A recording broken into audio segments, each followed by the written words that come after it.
J'ai un ami qui vend sa maison, Jamy, et tu sais que depuis 2011, tous les biens immobiliers en vente ou en location doivent afficher leur diagnostic de performance énergétique, le DPE. C'est d'ailleurs cette information qui indique la performance énergétique du bâtiment, ce qui peut être un atout lors de la transaction. Le problème, c'est qu'ici, la maison est en classe E, ce qui signifie que sa consommation d'énergie annuelle est plutôt élevée. Ce classement énergétique dépend en grande partie de l'isolation du bâtiment. Avec une bonne isolation, on peut économiser jusqu'à 60% sur sa consommation d'énergie. Plutôt intéressant pour valoriser son bien. Regardez, sans isolation, la maison est une véritable passoire. En plus, les parois existantes sont souvent perméables aux infiltrations d'air. Résultat, jusqu'à 30% des déperditions thermiques se font par la toiture, 25% par les murs et 10% par le sol. C'est pour cela qu'il est conseillé d'isoler en priorité le toit, puis ensuite l'ensemble de la maison. À ce sujet, il vaut mieux isoler progressivement toutes les parois plutôt que de surisoler une seule paroi, car la chaleur finira quand même par s'échapper par les endroits non isolés. Ah oui, et puis une dernière chose, il est conseillé d'utiliser un isolant étanche à l'air, tout simplement pour corriger les défauts d'infiltration. Parmi les isolants résistants à l'air, on distingue 4 grandes catégories. Les isolants de forte densité, comme ceux à base de fibres de bois, les mousses de polystyrène ou de polyuréthane, les isolants minces réflecteurs ou encore les laines minérales à condition qu'elles soient entourées en comble de 2 écrans d'étanchéité, comme le préconise le Centre scientifique et technique du bâtiment. Bien sûr, tout le monde sait que l'isolation d'une maison permet de diminuer considérablement les déperditions thermiques. Mais concrètement, Jamy, tu pourrais m'expliquer comment agit l'isolant ? Eh bien, l'isolant oppose une résistance aux déperditions thermiques. C'est ce qu'on appelle la résistance thermique R de l'isolant. Plus elle est importante, plus le matériau est isolant. R dépend de l'épaisseur E de l'isolant et de son coefficient lambda de conductivité thermique, autrement dit, de sa capacité ou non à conduire la chaleur.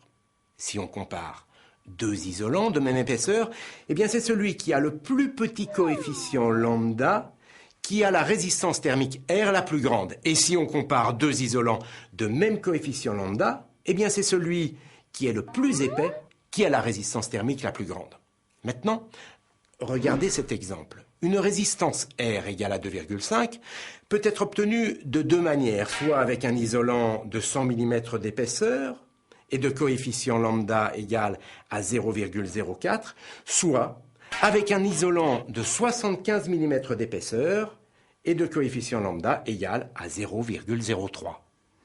Ici, le DPE fait état d'une consommation énergétique annuelle de 301 kWh d'énergie primaire par mètre carré. Ça me paraît beaucoup, ça. La facture risque d'être salée. Effectivement, c'est élevé. Ce type de consommation correspond à une maison mal isolée.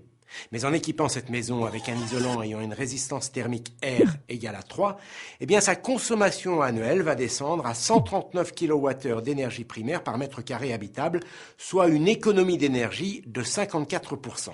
D'accord, Jamy, mais dans ce cas, autant choisir un isolant avec une valeur de résistance thermique encore plus élevée. Par exemple, avec un R égal à 6.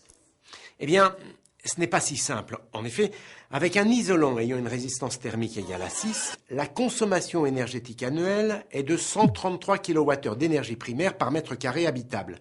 Donc, l'économie d'énergie passe seulement de 54 à 56%. Ah d'accord, du coup un isolant avec un R égal à 6 ne permet pas de faire 2 fois plus d'économie qu'un isolant avec un R égal à 3. Ah oui, mais comment tu expliques ça ? En fait, contrairement à ce que l'on pense, les économies d'énergie ne sont pas proportionnelles à l'augmentation de la résistance thermique. Regardez, grâce à la méthode d'évaluation officielle du DPE, on peut tracer la courbe des économies d'énergie en fonction de la valeur de résistance thermique R d'un isolant. On constate alors que les économies d'énergie plafonnent autour d'un R égal à 3. En hiver, une bonne isolation nous permet de rester au chaud et de faire des économies d'énergie. Et en été, au contraire, on est bien content de trouver un peu de fraîcheur à l'intérieur de la maison. C'est pour cette raison qu'il faut choisir un isolant qui non seulement empêche la chaleur de s'échapper pendant l'hiver, mais qui l'été l'empêche de pénétrer dans la maison, ce qui évite de recourir à la climatisation qui, vous le savez, est très énergivore. Et ce n'est pas tout, Jamy. Il est évidemment indispensable de bien respecter les consignes de pose données par les fabricants. En effet, une pose de qualité nécessite une isolation continue qui permet de réduire à la fois les infiltrations d'air et les ponts thermiques. En résumé, pour bien isoler, il faut ne pas surisoler, isoler progressivement toutes les parois, la toiture en priorité, utiliser un isolant étanche à l'air et respecter les prescriptions de pose pour assurer une bonne qualité de mise en œuvre.